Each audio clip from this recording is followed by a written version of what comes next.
কমছে, গান গাইতে মজা পাচ্ছি এখন। পুরা ইতিহাসে পড়ে, আর একটু পড়াই।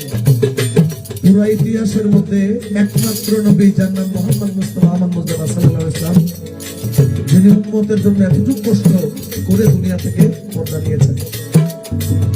একদিন চিন্তা করছে, আবু জাহেল বসে বসে বড়ই খাচ্ছে, আবু জাহেলের নিজের গাছ। বড়ই যখন খায়, আল্লাহ রাসূল ইসলামের দাওয়াত দিতে গিয়ে প্রথমে জিজ্ঞেস করছে, চাচা কি করছেন? বলে, আমার তো আর খেয়ে দেয় কাজ নেই, আমি আরবের পাথর খাচ্ছি। মানে আল্লাহ রাসূল যে বড়ই খাইতে পারে না, আল্লাহ রাসূলের কোনো সহায় সম্পত্তি নাই, ওনার বড়ই খাইতে মন চাইলে খেতে পারে না। আবু জাহেল আল্লাহ রাসূলকে ইনকার করে কি বললো, যে আমি আরবের পাথর খাচ্ছি।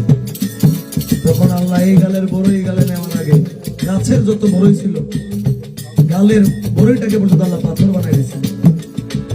তখন আল্লাহ রাসূল চিন্তা করছে যে আমার দাদাকে এভাবে আমি ইসলামের দাওয়াত দিতে পারবো না। রাত যখন গভীর হবে তখন আমি গিয়ে আমার দাদাকে ইসলামের দাওয়াত দেবো। এই গানটা একটু মনোযোগ দিয়ে শুনেন।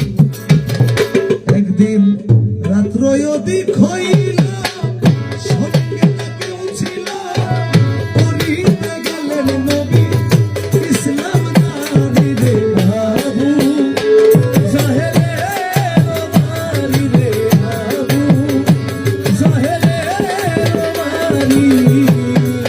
ও একদিন রাত্র অধিক হইল, সঙ্গে না কেউ ছিল, করিতে গেলেন নবী ইসলাম দাঁড়ি রে আবু জাহেলের বাড়ি রে, আবু জাহেলের বাড়ি।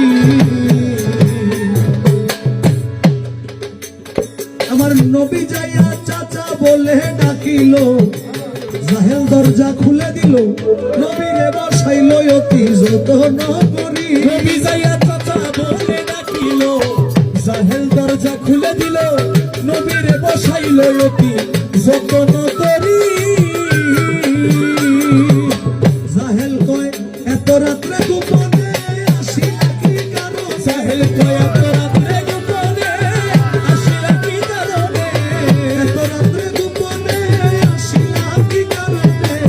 কই ভাতিজা তুমি কইল না দেরি রে আবু জাহেলের বাড়ি রে, আবু জাহেলের বাড়ি।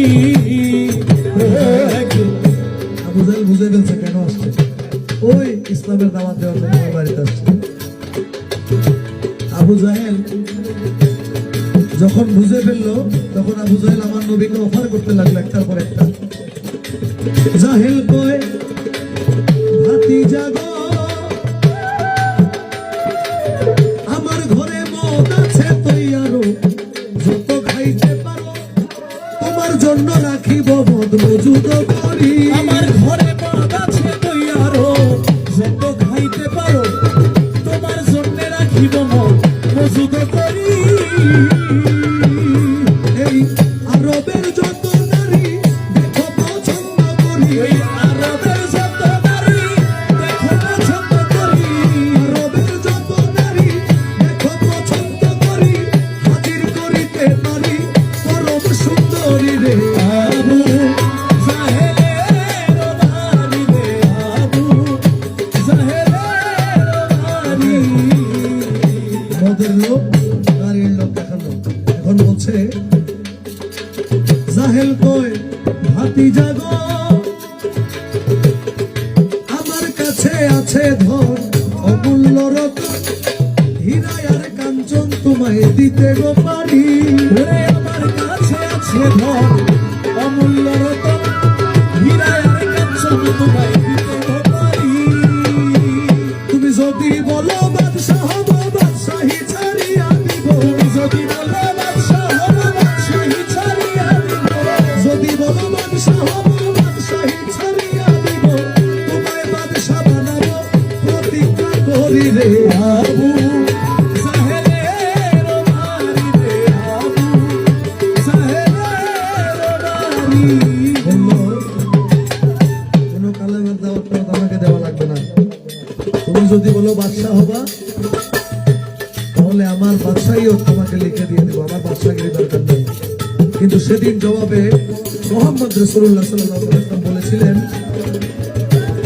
আমার নবী বলে চাচাজি ধন দিয়া করব কি, এই কায়নাতের মালিক আমায় বানায় পরোয়ারে।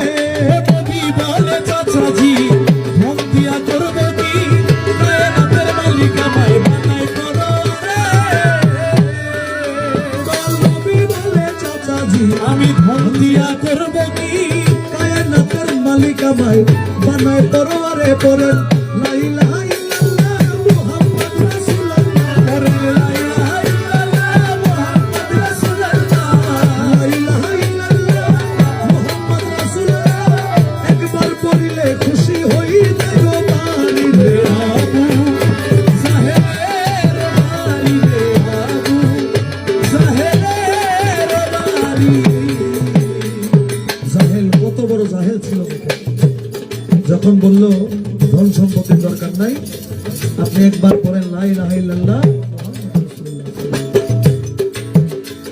জাহেল এই কথা শুনিয়া হাতে লাঠি লইয়া নবীজির পৃষ্ঠে মারলো কয়েকটা বাড়ি। সেই লাঠিরও আঘাত পৃষ্ঠ গেল ফেটে, নবীজি খাইল রক্তে গড়াগড়ি। নই রক্ত মাখা পিঠ লইয়া আস্তে আস্তে উঠিয়া চলিতে লাগিলেন বিবি খাদিজার বাড়ি। দেখে বিবি খাদিজায় বসে আছে দরজায়, এত রাত্রে যায় কোথায় বুঝতে না পারি। মা খাদিজাতুল কুবরা দেখলেন আমাদের দয়াল নবীর পিঠ দিয়ে রক্ত পড়তে পড়তে পুরো জুব্বা লাল হয়ে গেছে। তখন মা খাদিজা নবীকে জিজ্ঞেস করলেন, নবীজি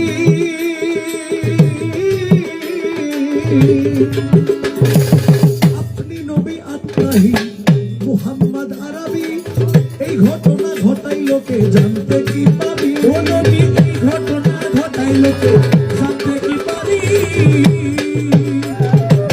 বলেন নবী তাহার নাম, কে করিল এমন কাম। নবী বলে আবু জাহেল মাইরাছে বাড়ি। নবী বলে আবু জাহেল মাইরাছে বাড়ি। নবী কয় মারছে তাতে দুঃখ